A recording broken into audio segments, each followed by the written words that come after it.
ಎಲ್ಲರಿಗೂ ನಮಸ್ಕಾರ. Life to lunch ಚಾನಲ್ಗೆ ಸ್ವಾಗತ. ಇದೇ ಜುಲೈ 10ನೇ ತಾರೀಕಿನ ಶುಕ್ರವಾರದ ದಿವಸ ಜ್ಯೇಷ್ಠ ಮಾಸದ ಕೃಷ್ಣ ಪಕ್ಷದ ಏಕಾದಶಿಯನ್ನು ಆಚರಿಸಲಾಗುತ್ತೆ. ಏಕಾದಶಿ ತಿಥಿ ಜುಲೈ 10ನೇ ತಾರೀಕಿನ ಬೆಳಿಗ್ಗೆ 8 ಗಂಟೆ 16 ನಿಮಿಷದಿಂದ ಜುಲೈ 11ನೇ ತಾರೀಕು ಬೆಳಿಗ್ಗೆ 5 ಗಂಟೆ 22 ನಿಮಿಷದವರೆಗೆ ಇರುತ್ತೆ. ಜುಲೈ 11ರಂದು ಸೂರ್ಯೋದಯಕ್ಕೆ ಮುಂಚಿತವಾಗಿಯೇ ಏಕಾದಶಿ ತಿಥಿ ಮುಗಿದು ಹೋಗುತ್ತೆ. ಆಗಿನಿಂದಲೇ ದ್ವಾದಶಿ ತಿಥಿಯೂ ಸಹ ಪ್ರಾರಂಭವಾಗಿಬಿಡತ್ತೆ. ಆದ್ದರಿಂದ ಜುಲೈ 10ನೇ ತಾರೀಕು ಶುಕ್ರವಾರದ ದಿವಸ ಏಕಾದಶಿಯ ಆಚರಣೆ ಇರುತ್ತೆ. ಆದರೆ ಶ್ರೀ ವೈಷ್ಣವರ ಪದ್ಧತಿಯ ಪ್ರಕಾರ ಶ್ರೀ ವೈಷ್ಣವರು ಶನಿವಾರದ ದಿವಸ ಏಕಾದಶಿಯನ್ನು ಆಚರಿಸ್ತಾರೆ. ಜುಲೈ 10 ಶುಕ್ರವಾರದ ದಿವಸ ಭರಣಿ ಹಾಗೂ ಕೃತಿಕಾ ನಕ್ಷತ್ರವಿದ್ದು ತ್ರಿಪುಷ್ಕರ ಯೋಗದಿಂದ ಕೂಡಿರುವಂತಹ ಒಂದು ಶುಭ ದಿನವಾಗಿರುತ್ತೆ. ಆ ದಿವಸದ ಶುಭ ಸಮಯಗಳನ್ನು ನೋಡಿದಾಗ ಬ್ರಹ್ಮ ಮುಹೂರ್ತ ಬೆಳಿಗ್ಗೆ 4 ಗಂಟೆ 27 ನಿಮಿಷದಿಂದ 5 ಗಂಟೆ 15 ನಿಮಿಷದವರೆಗೆ, ಹಾಗೆ ಅಮೃತ ಕಾಲ ಬೆಳಿಗ್ಗೆ 8 ಗಂಟೆ 46 ನಿಮಿಷದಿಂದ 10 ಗಂಟೆ 15 ನಿಮಿಷಗಳವರೆಗೆ. ಜ್ಯೇಷ್ಠ ಮಾಸದ ಕೃಷ್ಣ ಪಕ್ಷದ ಈ ಏಕಾದಶಿಯನ್ನು ಯೋಗಿನಿ ಏಕಾದಶಿ ಅಂತ ಕರೆಯಲಾಗುತ್ತೆ. ಯೋಗಿನಿ ಅಂದರೆ ಕಳೆದುಕೊಂಡದ್ದನ್ನು ಮತ್ತೆ ದೊರಕುವಂತೆ ಅನುಗ್ರಹಿಸುವಂತಹ ಅಥವಾ ದೊರಕುವಂತೆ ಮಾಡುವಂತಹ ಒಂದು ಏಕಾದಶಿ. ಆದ್ದರಿಂದ ಇದನ್ನು ಯೋಗಿನಿ ಏಕಾದಶಿ ಅಂತ ಕರೆಯಲಾಗುತ್ತೆ. ಈ ಏಕಾದಶಿಯ ಮಹತ್ವವನ್ನು ಪದ್ಮಪುರಾಣ ಮತ್ತು ಬ್ರಹ್ಮ ವೈವಸ್ವತ ಪುರಾಣಗಳಿಂದ ನಾವು ತಿಳಿಯಬಹುದು.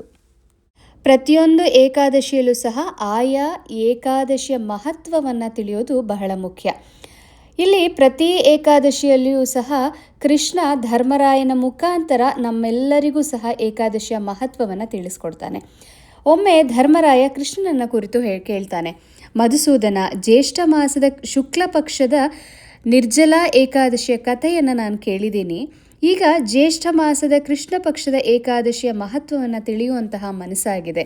ಈ ಏಕಾದಶಿಯ ಹೆಸರೇನು, ಅದರ ಮಹತ್ವವೇನು, ಅದರ ಪೂಜಾ ವಿಧಾನಗಳೇನು ಎಲ್ಲವನ್ನ ದಯಮಾಡಿ ನನಗೆ ವಿವರವಾಗಿ ತಿಳಿಸ್ಕೊಡು ಅಂತ ಪ್ರಾರ್ಥನೆಯನ್ನು ಮಾಡ್ತಾನೆ. ಇದನ್ನು ಕೇಳಿದಂತಹ ಶ್ರೀಕೃಷ್ಣ ಪರಮಾತ್ಮ ಏಕಾದಶಿಯ ಮಹತ್ವವನ್ನು ವಿವರಿಸೋದಕ್ಕೆ ಪ್ರಾರಂಭಿಸ್ತಾನೆ. ಓ ಪಾಂಡುಪುತ್ರನೇ, ಜ್ಯೇಷ್ಠ ಮಾಸದ ಕೃಷ್ಣ ಪಕ್ಷದ ಏಕಾದಶಿಯನ್ನು ಯೋಗಿನಿ ಏಕಾದಶಿ ಅಂತ ಕರೆಯಲಾಗುತ್ತೆ. ಈ ಏಕಾದಶಿ ಹೆಸರೇ ತಿಳಿಸೋ ಹಾಗೆ ನಾವು ಕಳೆದುಕೊಂಡಿದ್ದೆಲ್ಲವನ್ನ ನಮಗೆ ಮತ್ತೆ ಸಿಗುವ ಹಾಗೆ ಮಾಡುವಂತಹದ್ದು. ಹಾಗಾಗಿ ಯೋಗಿನಿ ಎನ್ನುವ ಹೆಸರಿನಿಂದ ಈ ಏಕಾದಶಿಯನ್ನು ಆಚರಿಸಲಾಗುತ್ತೆ. ಈ ಉಪವಾಸವನ್ನು ಆಚರಿಸೋದ್ರಿಂದ ಎಲ್ಲ ಪಾಪಗಳು ನಾಶವಾಗುತ್ತೆ. ಅಷ್ಟೇ ಅಲ್ಲದೆ ಇಹಲೋಕದಲ್ಲಿ ಆನಂದವನ್ನು ಮತ್ತು ಮರಣಾನಂತರದ ಜೀವನದಲ್ಲಿ ಮುಕ್ತಿಯನ್ನು ನೀಡುತ್ತೆ. ಓ ಧರ್ಮರಾಯ, ಈ ಏಕಾದಶಿಯು 3 ಲೋಕಗಳಲ್ಲಿಯೂ ಸಹ ಪ್ರಸಿದ್ಧವಾದದ್ದು. ಈ ಉಪವಾಸವನ್ನು ಆಚರಿಸೋದ್ರಿಂದ ಎಲ್ಲ ಪಾಪಗಳು ನಿವಾರಣೆಯಾಗತ್ತೆ. ಪುರಾಣ ಪ್ರಸಿದ್ಧವಾಗಿರುವಂತಹ ಈ ಏಕಾದಶಿಯ ವ್ರತಕಥೆಯನ್ನು ನಾನು ನಿನಗೆ ಹೇಳ್ತೇನೆ, ಗಮನವಿಟ್ಟು ಕೇಳು ಅಂತ ಕೃಷ್ಣ ತನ್ನ ಮಾತನ್ನು ಮುಂದುವರಿಸ್ತಾನೆ. ಹಿಂದೆ ಕುಬೇರ ಅಲಕಾಪುರಿ ನಗರವನ್ನು ಆಳ್ವಿಕೆ ಮಾಡ್ತಾ ಇದ್ದ. ಆತ ಶಿವನ ಪರಮ ಭಕ್ತನಾಗಿದ್ದ. ಅವನಿಗೆ ಹೇಮಮಾಲಿ ಎನ್ನುವಂತಹ ಯಕ್ಷ ಸೇವಕನಿದ್ದ. ಹೇಮಮಾಲಿ ಪ್ರತಿನಿತ್ಯ ತನ್ನ ರಾಜನ ಪೂಜೆಗೆ ಬೇಕಾದಂತಹ ಹೂವುಗಳನ್ನು ತಂದುಕೊಡ್ತಾ ಇದ್ದ. ಆ ಹೇಮಮಾಲಿಗೆ ವಿಶಾಲಾಕ್ಷಿ ಎನ್ನುವಂತಹ ಸುಂದರವಾದ ಹೆಂಡತಿಯೂ ಸಹ ಇದ್ಲು. ಒಂದು ದಿನ ಆತ ಮಾನಸ ಸರೋವರದಿಂದ ಹೂವುಗಳನ್ನು ತರೋದಕ್ಕೆ ಹೋಗಿರ್ತಾನೆ. ಅಲ್ಲಿ ಹೂವುಗಳ ಸೌಂದರ್ಯವನ್ನು ನೋಡ್ತಿದ್ದ ಹಾಗೆ ಆತನಿಗೆ ತನ್ನ ಹೆಂಡತಿಯ ನೆನಪಾಗತ್ತೆ. ಹಾಗಾಗಿ ಆತ ಮನೆಗೆ ಹೋಗಿಬಿಡ್ತಾನೆ. ಅಲ್ಲಿ ಆತ ಹೂವುಗಳನ್ನು ಪಕ್ಕಕ್ಕೆ ಇರಿಸಿ ಆಸೆಯಿಂದ ತನ್ನ ಹೆಂಡತಿಯ ಜೊತೆ ಸಮಯವನ್ನು ಕಳೆಯೋದಕ್ಕೆ ಪ್ರಾರಂಭಿಸ್ತಾನೆ. ಮಧ್ಯಾಹ್ನವಾಗತ್ತೆ. ಈ ಭೋಗದಿಂದಾಗಿ ಆತನಿಗೆ ಸಮಯ ಕಳೆದಿದ್ದೇ ತಿಳಿಲಿಲ್ಲ. ರಾಜ ಕುಬೇರ ಹೇಮಮಾಲಿಗೋಸ್ಕರ ಕಾಯ್ತಾ ಇರ್ತಾನೆ. ಬೆಳಿಗ್ಗೆ ಮುಗೀತು, ಮಧ್ಯಾಹ್ನ ಬಂತು, ಆದರೂ ಸಹ ಆತ ಬಾರದಿದ್ದನ್ನು ನೋಡಿ ಬಹಳ ಕೋಪ ಬರುತ್ತೆ. ತನ್ನ ಸೇವಕರಿಗೆ ಹೇಳ್ತಾನೆ, ಹೇಮಮಾಲಿ ಇನ್ನೂ ಹೂವುಗಳನ್ನು ಏನಕ್ಕೆ ತಗೊಂಡು ಬಂದಿಲ್ಲ, ಹೋಗಿ ನೋಡಿ ಆತನನ್ನು ಕಂಡು ಹಿಡೀರಿ ಅಂತ ಆದೇಶವನ್ನು ಮಾಡ್ತಾನೆ. ಸರಿ, ರಾಜನ ಆಜ್ಞೆಯಂತೆ ಸೇವಕರು ಹೇಮಮಾಲಿಯನ್ನು ಹುಡುಕೊಂಡು ಬರ್ತಾರೆ. ಬಂದಾಗ ಆತ ಅವನ ಮನೆಯಲ್ಲಿ ಹೆಂಡತಿಯ ಜೊತೆ ಇರೋದು ಗೊತ್ತಾಗತ್ತೆ. ಅಲ್ಲಿ ಏನನ್ನೋ ಮಾತನಾಡದೆ ರಾಜನ ಬಳಿಗೆ ಹಿಂತಿರುಗಿ ಹೇಮಮಾಲಿ ತನ್ನ ಹೆಂಡತಿಯೊಂದಿಗೆ ಸಮಯ ಕಳೆಯುತ್ತಿದ್ದಾನೆ ಅಂತ ಹಾಗೆ ಹೇಳಿಬಿಡ್ತಾರೆ. ಇದನ್ನು ಕೇಳಿದಂತಹ ರಾಜ ಕುಬೇರನಿಗೆ ವಿಪರೀತವಾದಂತಹ ಕೋಪ ಬರುತ್ತೆ. ಹೇಮಮಾಲಿಯನ್ನು ತನ್ನ ಮುಂದೆ ಕರೆತರೋ ಹಾಗೆ ಆಜ್ಞಾಪಿಸ್ತಾನೆ. ಸೈನಿಕರು ರಾಜನ ಆಜ್ಞೆಯಂತೆ ಹೋಗಿ ಆತನನ್ನು ಕರೆದಾಗ ಆತ ಭಯದಿಂದ ನಡುಗುತ್ತಲೇ ಬಂದು ರಾಜನ ಮುಂದೆ ನಿಂತ್ಕೊಂಡಾಗ ಅವನನ್ನು ನೋಡುತ್ತಿದ್ದ ಹಾಗೆ ಕುಬೇರನ ಕೋಪ ಮತ್ತಷ್ಟು ಹೆಚ್ಚಾಗುತ್ತೆ. ನೀನು ನೀಚ, ನನ್ನ ಅತ್ಯಂತ ಪೂಜ್ಯ ದೇವರಾದ ಶಿವನ ಪೂಜೆಗೆ ಹೂವನ್ನು ತರದೆ ಸುಖಭೋಗದಲ್ಲಿ ಮುಳುಗಿ ಭಗವಂತನನ್ನೇ ಅವಮಾನಿಸಿದ್ದೀಯ. ನೀನು ನಿನ್ನ ಹೆಂಡತಿಯಿಂದ ಬೇರ್ಪಡುವ ನೋವನ್ನು ಅನುಭವಿಸಿ ಮರ್ತ್ಯಲೋಕದಲ್ಲಿ ಕುಷ್ಠರೋಗಿಯಾಗಿ ಬದುಕುವಂಥವನಾಗು ಅಂತ ಕುಬೇರ ಹೇಮಮಾಲಿಯನ್ನು ಶಪಿಸಿಬಿಡ್ತಾನೆ. ಕುಬೇರನ ಶಾಪದಿಂದಾಗಿ ಹೇಮಮಾಲಿ ತಕ್ಷಣವೇ ಸ್ವರ್ಗದಿಂದ ಭೂಮಿಗೆ ಎಸೆಯಲ್ಪಟ್ಟು ಕುಷ್ಠರೋಗಿಯಾಗಿಬಿಡ್ತಾನೆ. ಆತ ತನ್ನ ಹೆಂಡತಿಯಿಂದಲೂ ಬೇರ್ಪಡ್ತಾನೆ. ಮರ್ತ್ಯಲೋಕಕ್ಕೆ ಬಂದ ನಂತರ ಅನೇಕ ರೀತಿಯಾದ ಭಯಾನಕ ಕಷ್ಟಗಳನ್ನು ಅನುಭವಿಸ್ತಾನೆ. ಆದರೂ ಸಹ ಶಿವನ ಕೃಪೆಯಿಂದ ಅವನ ಬುದ್ಧಿಶಕ್ತಿ ಕ್ಷೀಣಿಸಿರೋದ್ರದಿಲ್ಲ. ಹಾಗೆಯೇ ಅವನ ಒಂದು ಹಿಂದಿನ ಜೀವನದ ಸ್ಮರಣೆಯನ್ನು ಸಹ ಉಳಿಸ್ಕೊಂಡಿರ್ತಾನೆ. ಹಲವಾರು ದುಃಖಗಳಿಂದ ಬಳಲ್ತಾ ಮತ್ತು ತನ್ನ ಒಂದು ಹಿಂದಿನ ದುಷ್ಕೃತ್ಯಗಳನ್ನು ನೆನಪಿಸ್ಕೊಳ್ತಾ ಬಹಳವಾಗಿ ನೊಂದ್ಕೊಂಡಿರ್ತಾನೆ. ಹೀಗೆ ಹಿಮಾಲಯದ ಕಡೆಗೆ ಪ್ರಯಾಣವನ್ನು ಬೆಳೆಸ್ತಾನೆ. ಎಲ್ಲೆಡೆ ಅಲ್ದಾಡ್ತಿರ್ಬೇಕಾದ್ರೆ ಎಲ್ಲೂ ಸಹ ಯಾವ ದಾರಿಯೂ ಸಹ ಆತನಿಗೆ ಕಾಣಿಸೋದೇ ಇಲ್ಲ. ಕೊನೆಗೆ ದೂರದಲ್ಲಿ ಒಂದು ಆಶ್ರಮವನ್ನು ಕಾಣ್ತಾನೆ. ಹಾಗೆ ಹತ್ತಿರಕ್ಕೆ ಹೋಗ್ತಿದ್ದ ಹಾಗೆ ಅದು ಮಾರ್ಕಂಡೇಯ ಋಷಿಗಳ ಆಶ್ರಮ ಅಂತ ಆತನಿಗೆ ತಿಳಿಯುತ್ತೆ. ಆ ಮಾರ್ಕಂಡೇಯ ಋಷಿಗಳು ಬಹಳ ವೃದ್ಧ ತಪಸ್ವಿ ಆಗಿರ್ತಾರೆ. ಹಾಗೆ ಮತ್ತೊಬ್ಬ ಬ್ರಹ್ಮನಂತೆ ಆತನಿಗೆ ಗೋಚರಿಸ್ತಾರೆ. ಅವರ ಆಶ್ರಮವೂ ಸಹ ಬ್ರಹ್ಮ ಸಭೆಯ ವೈಭವದಂತೆ ಹೊಳಿತಾ ಇರತ್ತೆ. ಋಷಿಗಳನ್ನು ನೋಡಿ ಹೇಮಮಾಲಿ ಅವರ ಬಳಿಗೆ ಬಂದು ನಮಸ್ಕಾರವನ್ನು ಮಾಡಿ ಪಾದಗಳಿಗೆ ಬೀಳ್ತಾನೆ.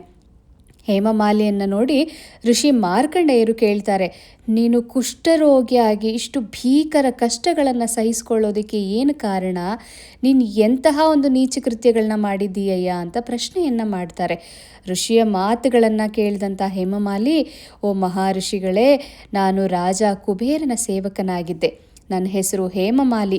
ಪ್ರತಿದಿನ ಶಿವನ ಪೂಜೆಯ ಸಮಯದಲ್ಲಿ ಕುಬೇರನಿಗೆ ನಾನು ಮಾನಸ ಸರೋವರದಿಂದ ಹೂವುಗಳನ್ನು ತಗೊಂಡು ಹೋಗಿ ಕೊಡ್ತಾ ಇದ್ದೆ. ಆದರೆ ಒಂದು ದಿನ ಆ ಸುಂದರವಾದ ಹೂವುಗಳನ್ನು ನೋಡ್ತಿದ್ದ ಹಾಗೆ ನನ್ನ ಹೆಂಡತಿ ನೆನಪಾಗಿ ಹೂವುಗಳನ್ನು ಹಾಗೇ ಇಟ್ಟು ನನ್ನ ಹೆಂಡತಿಯ ಜೊತೆ ಸಮಯವನ್ನು ಕಳೆಯುವಂತಹ ಆನಂದದಲ್ಲಿ ನಾನು ನನ್ನ ಕರ್ತವ್ಯವನ್ನು ಮರೆತುಬಿಟ್ಟೆ. ಸಮಯ ಕಳೆದು ಮಧ್ಯಾಹ್ನದ ಹೊತ್ತಾದರೂ ನಾನು ಹೂಗಳನ್ನು ತಲುಪಿಸೋದಕ್ಕೆ ಸಾಧ್ಯವೇ ಆಗಲಿಲ್ಲ. ಅದರ ಪರಿಣಾಮವಾಗಿ ಕುಬೇರನನು ನನ್ನನ್ನು ಈ ರೀತಿಯಾಗಿ ಶಪಿಸಿಬಿಟ್ಟಿದ್ದಾನೆ. ನಾನು ನನ್ನ ಹೆಂಡತಿಯಿಂದ ಬೇರ್ಪಟ್ಟು ನೋವನ್ನು ಅನುಭವಿಸ್ತಾ ಇದ್ದೇನೆ. ಅಷ್ಟೇ ಅಲ್ಲದೆ ಕುಷ್ಠರೋಗಿಯಾಗಿದ್ದೇನೆ.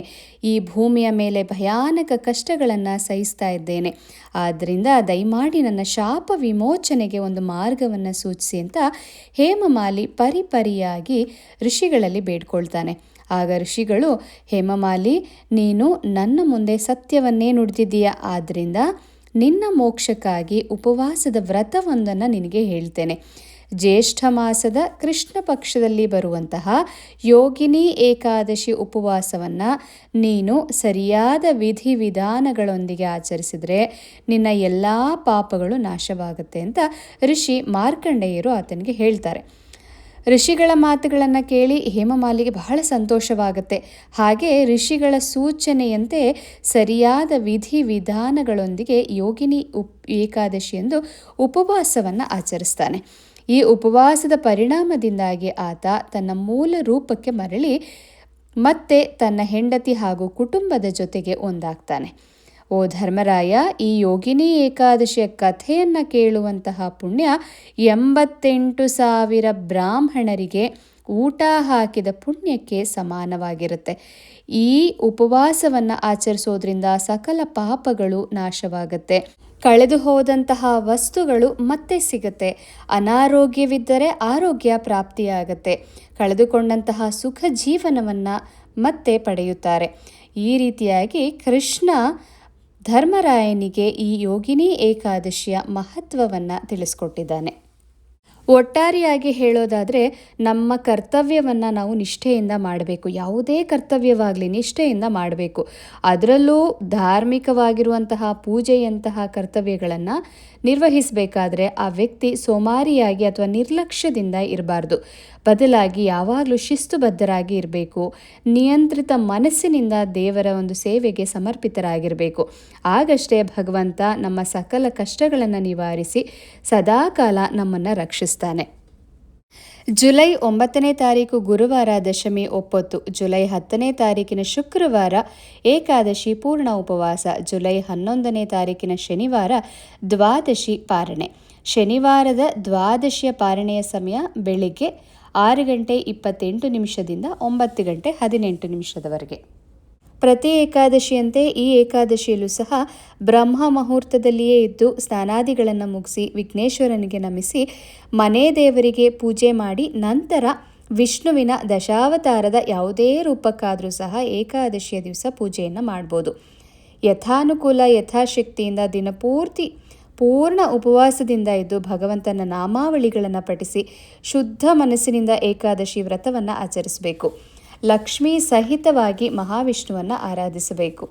ಸಾಧ್ಯವಾದಲ್ಲಿ ವಿಷ್ಣುವಿನ ದೇವಾಲಯಕ್ಕೆ ಹೋಗಿ ತುಳಸಿಯನ್ನು ಸಮರ್ಪಿಸಿ ತುಪ್ಪದ ದೀಪವನ್ನು ಹಚ್ಚಿ ಅಲ್ಲೇ ಕೆಲ ಕಾಲ ಭಗವಂತನ ಧ್ಯಾನವನ್ನು ಮಾಡಿ ಈ ದಿವಸ ವಿಷ್ಣುವಿಗೆ ಒಂದು ದಳವಾದರೂ ತುಳಸಿಯನ್ನು ಸಮರ್ಪಿಸಬೇಕು ಅಂತ ಹೇಳ್ತಾರೆ. ವಿಷ್ಣು ನಾಮಾವಳಿಗಳನ್ನು ಹೇಳ್ಬೋದು. ವಿಷ್ಣು ಸಹಸ್ರನಾಮ, ದಶಾವತಾರ ಸ್ತೋತ್ರ, ನಾರಾಯಣ ಕವಚ, ಶ್ರೀಹರಿ ಸ್ತೋತ್ರ, ಭಗವದ್ಗೀತೆ, ಹೀಗೆ ನಿಮಗೆ ಬರುವಂತಹ ಯಾವುದೇ ಶ್ಲೋಕಗಳನ್ನು ಬೇಕಾದರೂ ಹೇಳ್ಬೋದು. ಬರಲ್ಲ ಅನ್ನೋವಂಥವ್ರು ಕೇಳ್ಬೋದು. ಪ್ರತಿ ಬಾರಿಯಂತೆ ಈ ಬಾರಿಯೂ ಹೇಳೋದು, ಏಕಾದಶಿ ದಿವಸ ಯಾವ ಶ್ಲೋಕಗಳು ಏನೂ ಬರಲ್ಲ ಅನ್ನೋವಂಥವ್ರು ದಿನಪೂರ್ತಿಯಾಗಿ ಓಂ ನಮೋ ನಾರಾಯಣಾಯ ಹಾಗೆ ಓಂ ನಮೋ ಭಗವತೆ ವಾಸುದೇವಾಯ ಈ 2 ಬೀಜ ಮಂತ್ರಗಳನ್ನು ದಿನಪೂರ್ತಿಯಾಗಿ ಎಷ್ಟು ಬಾರಿ ಸಾಧ್ಯ ಅಷ್ಟು ಬಾರಿ ಇದನ್ನು ನಾವು ಜಪಿಸ್ಬೋದು. ಈ ರೀತಿ ಮಾಡೋದ್ರಿಂದ ಏಕಾದಶಿಯ ಪೂರ್ಣ ಫಲ ಪ್ರಾಪ್ತಿಯಾಗತ್ತೆ. ಈ ಯೋಗಿನಿ ಏಕಾದಶಿಯಲ್ಲಿ ಸಾಮಾನ್ಯವಾಗಿ ಯಾರು ಮನೆಯಲ್ಲಿ ಒಂದು ಅನಾರೋಗ್ಯದಿಂದ ಬಳಲ್ತಿರ್ತಾರೆ ಅಥವಾ ದೀರ್ಘಕಾಲದಿಂದ ಒಂದು ಕಾಯಿಲೆಗಳಿಂದ ಬಳಲ್ತಿರ್ತಾರೆ ಅಂತಹವರ ಪರವಾಗಿ ನೀವು ಏಕಾದಶಿ ಉಪವಾಸವಿದ್ದು ಏಕಾದಶಿನ ಆಚರಿಸೋದ್ರಿಂದ ಅವರಿಗೂ ಸಹ ಈ ಏಕಾದಶಿಯ ಫಲ ಪ್ರಾಪ್ತಿಯಾಗತ್ತೆ. ಇವತ್ತಿನ ಈ ಒಂದು ಯೋಗಿನಿ ಏಕಾದಶಿಯ ವಿಡಿಯೋ ನಿಮ್ಮೆಲ್ಲರಿಗೂ ಇಷ್ಟವಾಗಿದೆ ಅಂತ ಭಾವಿಸ್ತೀನಿ. ಮತ್ತೆ ಮುಂದಿನ ವಿಡಿಯೋದಲ್ಲಿ ಭೇಟಿಯಾಗೋಣ. ಅಲ್ಲಿಯವರೆಗೂ ಸಮಸ್ತ ಲೋಕ ಸುಖಿನೋ ಭವಂತು.